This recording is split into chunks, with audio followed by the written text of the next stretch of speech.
It's the week ending Saturday, the 27th of July, and this is The Week Unwrapped. In the past 7 days, we've seen Boris Johnson becoming British Prime Minister, Hong Kong activists attacked as they travelled home from another week of protests, and temperatures rising across Europe, hitting 41 degrees in Paris.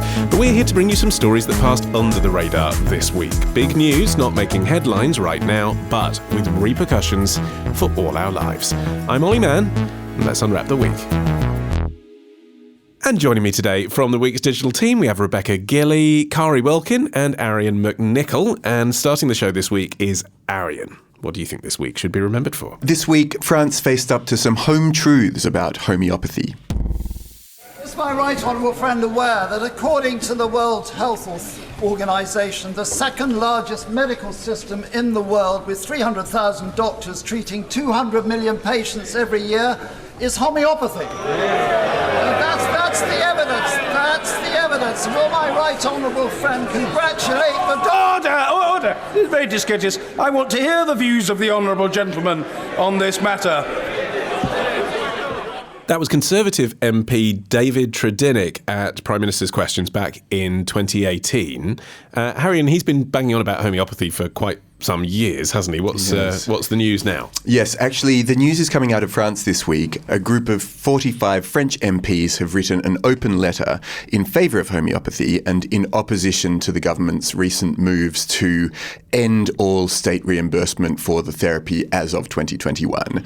So the health minister over there, Agnes Buzyn, said that she'd made the decision after this really big study, a major national study, found that basically the treatment, as far as the researchers were concerned, had absolutely no efficacy, and so the government decided to withdraw all its funding for it. Actually, before we get any further, Kari, just give us a quick definition of what homeopathy is. Right, it's based on the belief that the body can cure itself. Use tiny amounts of natural substances to stimulate the healing process, and it's basically based on two core principles: that like cures like, and that minute concentrations of a particular toxin can cure the same symptoms it would cause in larger doses. So say poison ivy to treat rashes.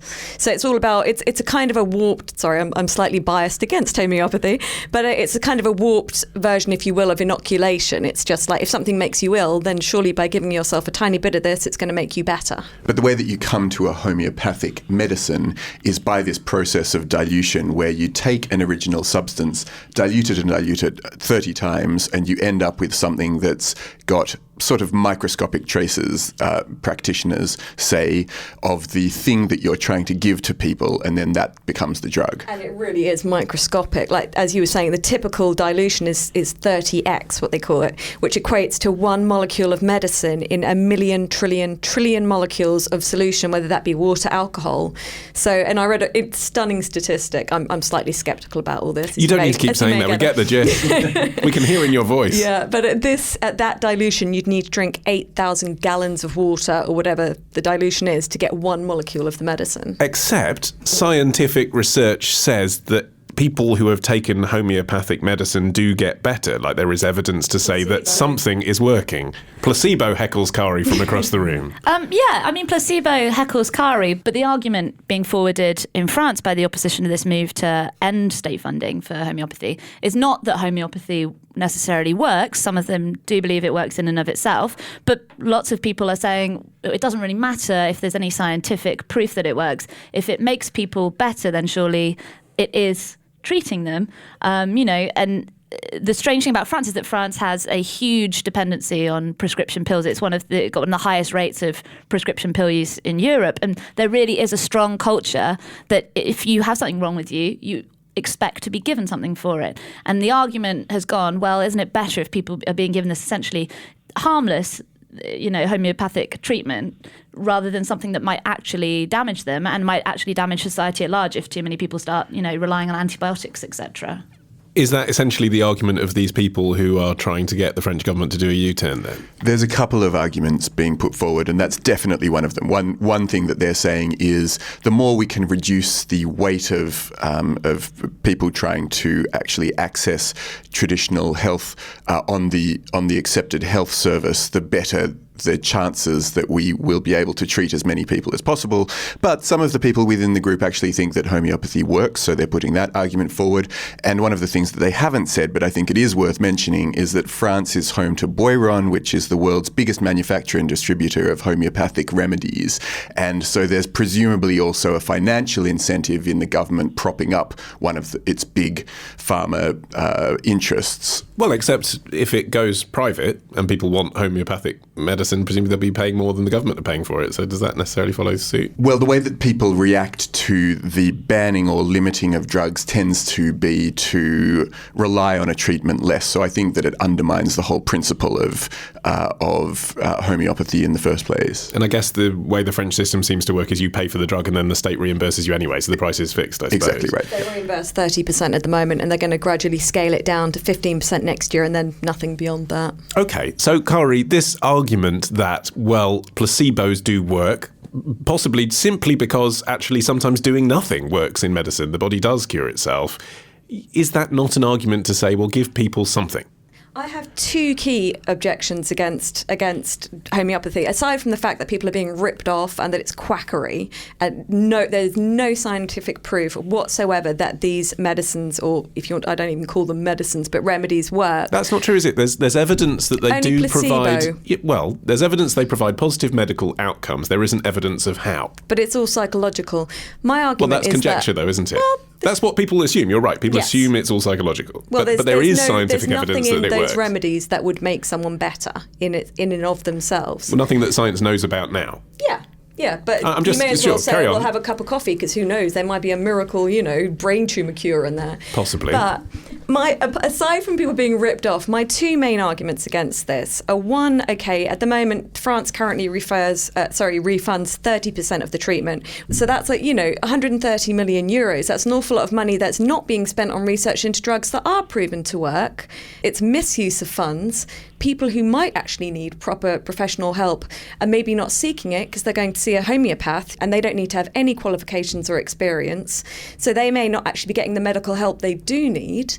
Yes, but GPs are allowed, aren't they, in this country, to prescribe homeopathic remedies. Not many do. I saw an example of, I think it's about 60 grams worth a year from the NHS goes towards those prescriptions, but they can. So they are qualified. They're not, you can argue that a qualification in homeopathy is not relevant, but they're GPs. But and they've decided their patients might need a placebo, even if that's what they think it is. What's wrong with that was my question. I agree. And there's been, I think there's been a great sort of slant towards taking a more holistic approach to health within the NHS and within health systems across the world, which is brilliant. And I think that's something to educate people that, you might not need a drug, you might need a better diet and a good night's sleep, and there's that push, but don't hide it behind this homeopathy. Just say what it is. You need to take better care of yourself. Or isn't it a bit like the no-deal Brexit in a way? Like, because you've got the idea that this is a real medicine, that has more power than just saying, well, we all know you need a placebo, so we're not going to really give you a piece of medicine. Give them sugar tablets, which I'm sure would be far cheaper but to you'd be produce. just as outraged if the NHS was funding sugar tablets, wouldn't you? It'd be far cheaper, I'd imagine, and at least there's not a whole sort of science behind it. I think one of the problems with prescribing placebo treatments and specifically asking doctors to, say, hand out sugar pills is that they don't believe it. And so they're necessarily either lying to the person who they're giving the pill openly to, or they're somehow mistaken in their own mind and they haven't been told the truth by whoever gave them the thing. So I think that it's important to sort of separate that out as something that you can't really do. Advocating No.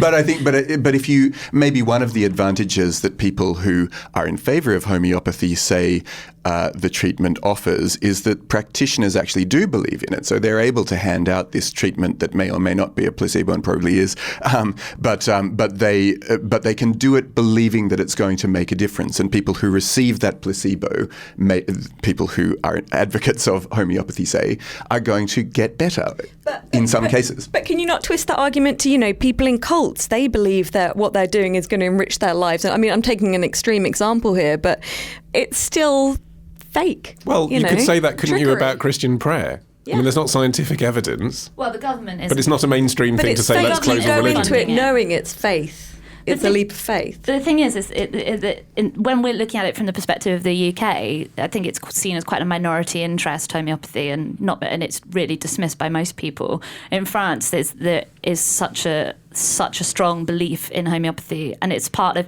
France has actually quite a weird. They're quite into pseudoscience. They're very into graphology, which is when you analyse people's handwriting. About 50% of firms in France still use handwriting analysis to assess job candidates. Wow. They are properly into this. They're one of the first countries to embrace psychoanalysis. What are they going to do in the digital age? No one writes anymore. Well, I know, so everyone's handwriting's going to come out bad. Yeah. I'm going to leave to one side that you just lumped in psychoanalysis with graphology. No, I'm going to leave it to one side. They're early adopters of all kinds of woolly science. Oh, it's woolly now, not weird. Some of it pans out, some of it doesn't. What's interesting is that as the internet has brought loads of information to developed countries, you see two movements happening at once, don't you? You see the sort of Ben Goldacre, bad science, this is all bollocks type kind of movement of let's prescribe things we can rationally, scientifically evidence. And also at the same time, you see people saying, I'm going to join Facebook groups about this alternative health thing that really helped this person who's written this blog and explains why it helped them. Is it just human nature? You know, you're seeing this case, Arian, where in France they're saying, let's get rid of state subsidy, and at the same time people are turning around and saying, let's not. It seems to me like homeopathy will still be with us in 200 years' time, 300 years' time. You're not going to be able to put this back in a box. Probably. And one of the things that people who advocate at least taking a soft line with homeopathy, one of the things that they say is that the attempts by people to accuse treatments like this and other alternative treatments of being idiotic or entirely pointless often end up driving more people to those in the first place, because a lot of people resist the perceived elitism or the absolutism associated with conventional medicine. And I think that those sorts of people are only going to be driven further towards the kinds of treatments if you ban them. Maybe we just need to encourage, rather than these sort of treatments, we just need to encourage taking a more holistic approach to health, which I think a lot of health professionals, as I said, are leaning towards anyway, that, you know, there isn't always a magic pill that you can pop. It's a case of gradual lifestyle changes, of just looking after yourself properly. OK, Kari, take a chill pill. It's 1/100th ice. It'll be fine. It's heavily diluted. You're up next after this.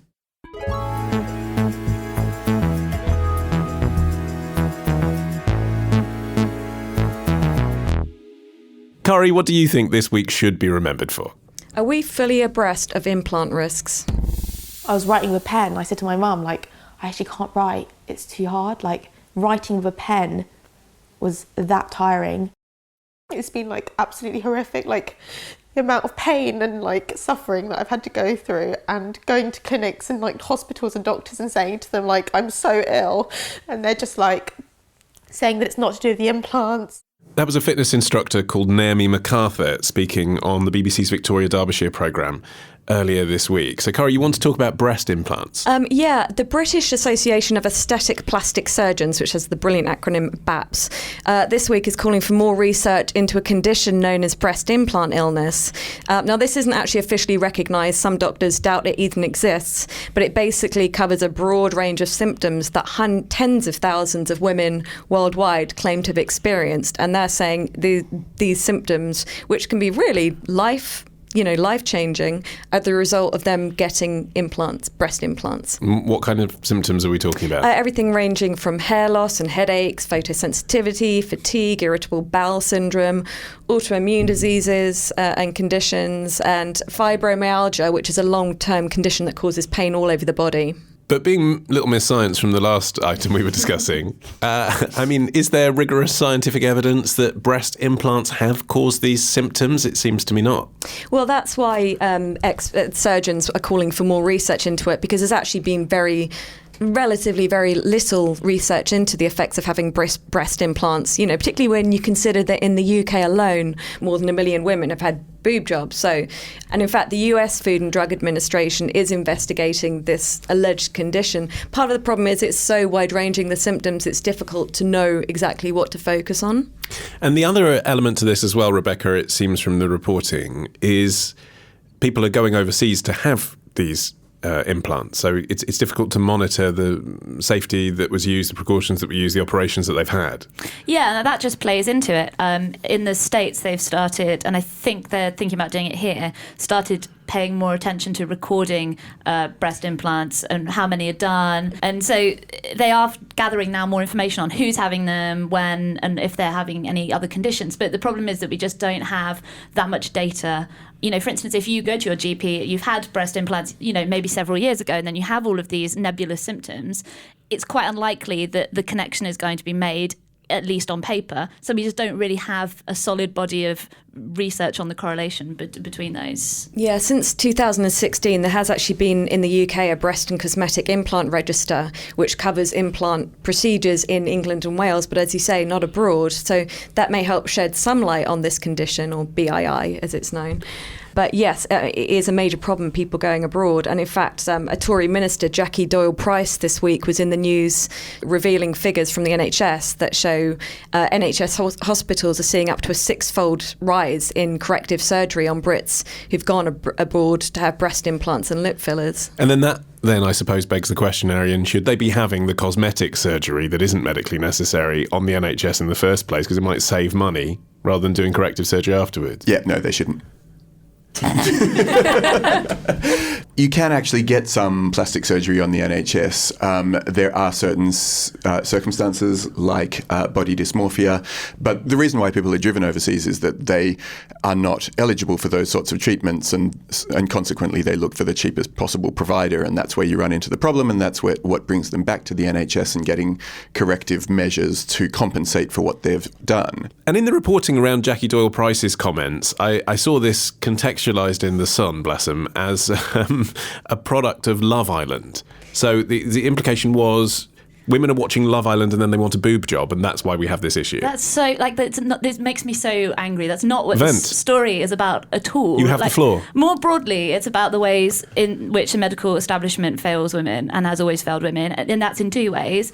One is that we just don't know what these implants are doing to women's bodies, and not just, we're talking about BII, but there are studies that have connected breast implants to higher rates of certain forms of cancers, but there's just no concrete evidence because the research hasn't been done, and we're putting these chemicals in women's bodies. Obviously, they are voluntarily undergoing those procedures, but they are lay people, they are not medical experts, and we're just putting basically bags of chemicals in women's bodies and then kind of waiting to see what happens, thinking, oh, probably nothing, but maybe something, but let's just see. And also, it speaks to the way in which women's symptoms are often overlooked by medical professionals. I think that is starting to change.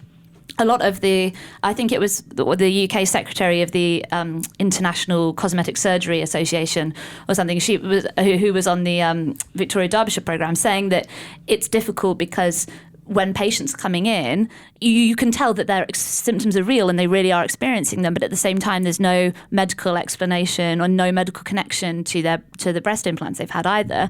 And this is what's happened for so long. It's taken so long for women's symptoms to be recognised, and for generations, women with sort of these vague complaints have often been overlooked. And we've seen that with chronic fatigue syndrome as well, the ongoing debate over how real that is and what form it takes, which does disproportionately affect women. But you're talking about women who are already prepared to get on a plane to Turkey to go and have the boob jobs that they can't afford in the UK. Wouldn't they just go underground to have it if you stop people being able to perform this surgery anyway? Like, they want bigger boobs, that's how you do it. I think part of the problem is that these people are, I think the stigma around plastic surgery procedures is massively dropping, and I think that's part of I think there are many factors fueling this increase in particularly young people getting cosmetic enhancements. And is it legitimate to say Love Island then is one of those things? I think it's one very small factor. I think it's a gross simplification of the argument. But I think often people, when it does go wrong, they're ashamed to come forward. They kind of feel like there are people with what they might perceive as non-self-inflicted diseases, whereas they kind of feel like, I did this to myself, and they may not want to come forward. And health professionals may be less sympathetic. Because it was a choice. I don't think we necessarily need to discourage women from undergoing these procedures if that's what they want to do, as long as they are aware of the risks. And at the moment, they can't be aware of the risks because we haven't really quantified what they are. I think when we've got solid data, we can present that and say, look, it's your responsibility. It's no different from, we all know that spending loads of time in the sun can increase your risk of skin cancer, but we still choose whether or not we want to do that. And it's the same thing, but the patients just need to be empowered with information. Arian. I think you're absolutely right to return the focus to the actual problem itself rather than what's behind it and what's causing people to want plastic surgery in the first place. But I do think that something about the Love Island ilk of TV has normalised something that prior to its existence, prior to these sort of reality TV shows that en masse had people, not just women, but also men who had had cosmetic procedures, that seeing so many people who are actively held up as being representatives of reality, seeing them having undergone surgeries may be in some ways responsible for the spreading of the condition more generally. Did you see there's a former X Factor reject, as she's described on the media, Chloe Khan? She's actually recently launched a competition on her Instagram account where her social media followers can win a range of plastic surgery procedures. I mean, right. 10 years ago you'd have been like, what is she doing? Yeah, whereas now it seems almost normal. Or one of the Apprentice winners had a sort of local cosmetic surgery thing that was like the high street place to get your lips done. So it just is everywhere. So I think that it's fair to look for the causes of what's driving people towards plastic surgery in the first place. I don't think it's by any means just reality TV. No, social media, airbrushing apps, they all play a part. But if you were ITV reading this story, I mean, I take what you're saying, Kari, it's a gross oversimplification. I take what you're saying, Rebecca, it's a diversion from the issue at hand. But Arian does have a point that it is possibly, or at least the culture of it is a contributing factor. If you're ITV and you read that headline, Love Island is causing botched boob jobs, how do you react to that? When we talked before on the show about how the producers of shows like that have a responsibility to the mental health of the participants on the show. But what about the viewers? I mean, you're supposed to say, well, we can't have someone with cosmetically enhanced boobs because it might encourage someone else to go and get them. I just feel like you have to take such a... You just can't be too heavy-handed with this, because sometimes I feel like those people on Love Island are just as real people as we are slobbing around at home watching it. And I sometimes feel like, especially women again, especially really conventionally attractive women with big boobs, skinny women, end up becoming kind of this weird, it's like they're treated as though they're not real. We hear about, real women, meaning curvy women or fat women, whereas those skinny women aren't real. The people on that show, and of course we've been talking so much in the news lately about the effect of Love Island on contestants. I think we need to make sure that we take this quite gently, because we don't want to be piling on Love Island contestants again, because they are also people. I think that's a very good point. In fact, I was gobsmacked, but according to a recent Mintel survey, almost 1 in 3 people aged between 18 and 34 have had some sort of cosmetic procedure. It didn't specify what that was, so I don't know how far that extends. But as you say, is it Love Island projecting these goals, or are they just reflecting what's happening in wider society? Well, Rebecca, we will have more reality from you. It's your story next after this.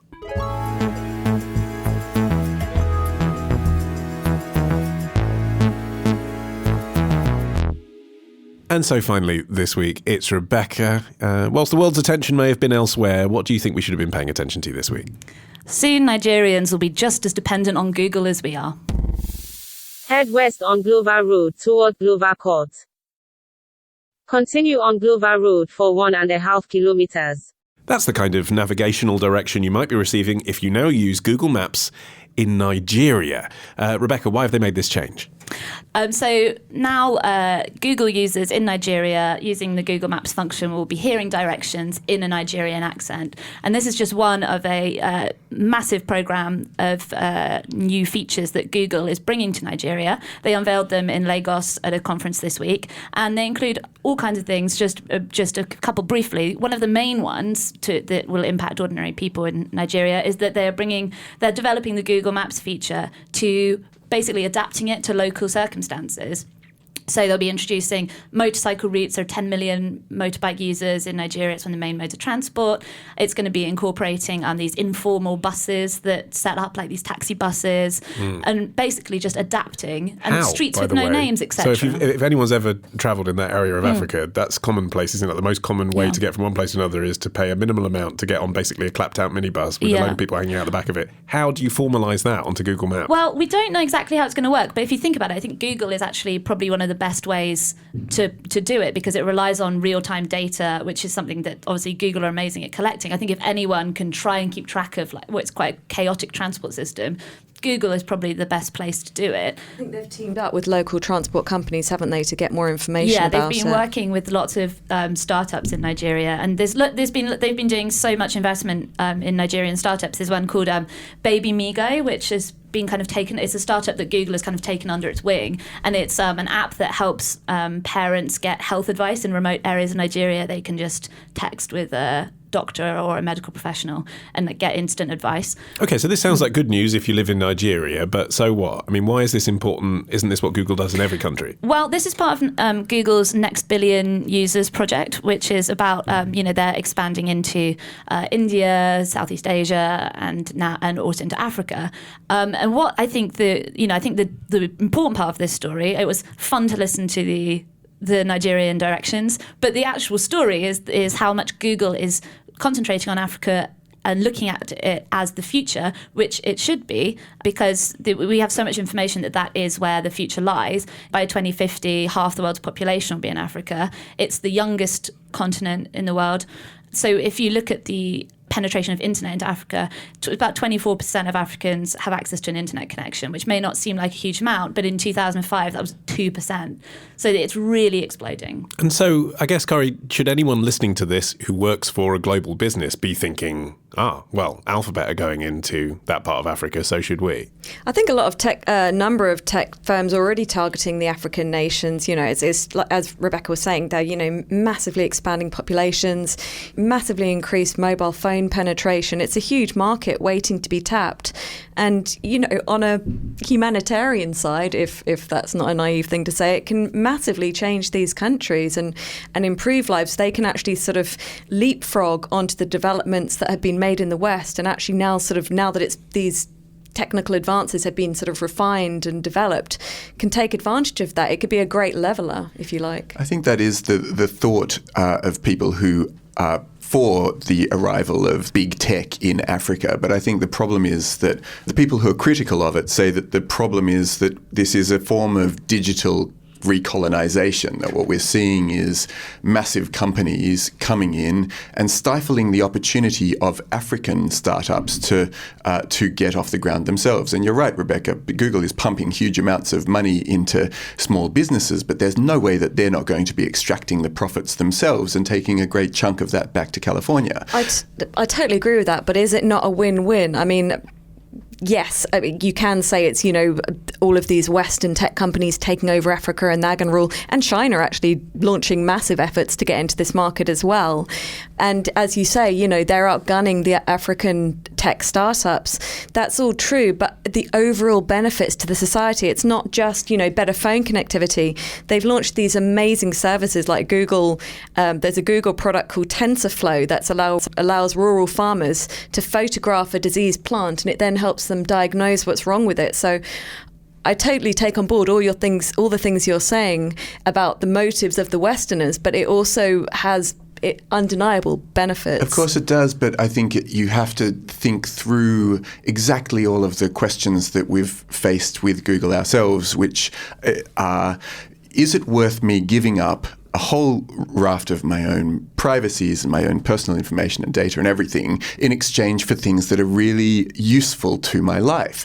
And in a lot of ways, it's hard to resist. Google Maps is so excellent as a thing to help you navigate your life that it's hard to opt out. But actually, we know that Google hasn't always had our best interests in heart. And just this week, we've seen America start to lead some antitrust cases against some of the big technology firms in the US. So far unspecified, but it's definitely going to be Amazon, Google, and Facebook and the like. I mean, there's also the issue of tax, isn't there? One way to conflate your two concerns together is to say, well, Google, why don't you do in Nigeria what you haven't been doing in Europe and pay what most people would deem to be your fair share of taxes? Don't use avoidance schemes or try and write things off. Give back to the country you're basing yourself in.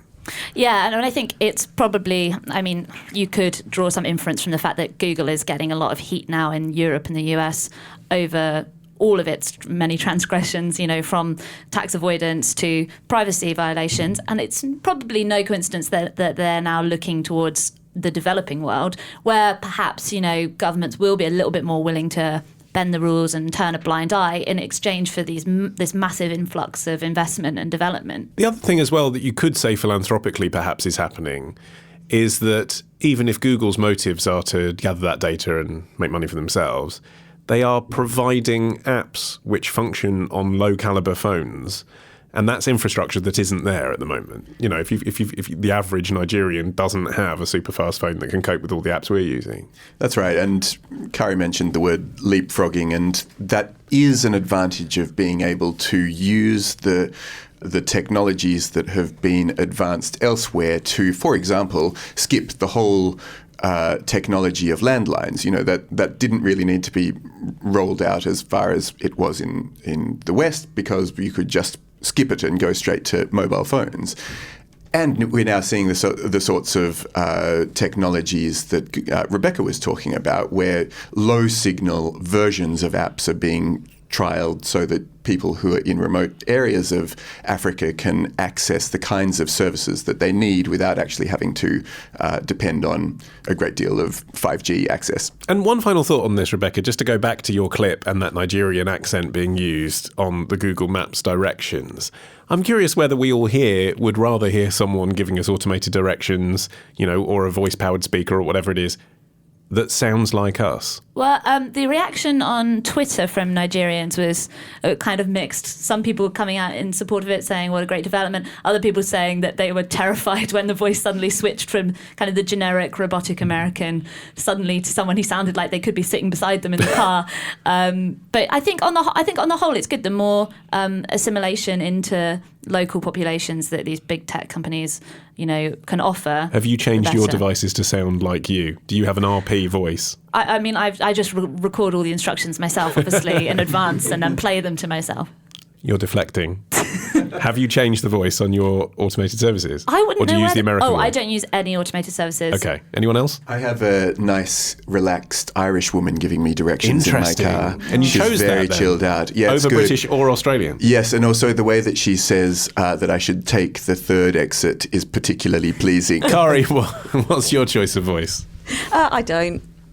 You don't what? You abstain from all voice control technology? We have an Alexa. Yeah, and what does she sound like, or he? The generic American one? I just leave it all to my other half, to be honest. I don't know. It's fascinating though, isn't it? Because like the way they're programming these devices is the implication is people in different regions around the world would rather hear, you know, if you're from Sheffield, you'd rather hear someone who sounds like they're from Sheffield.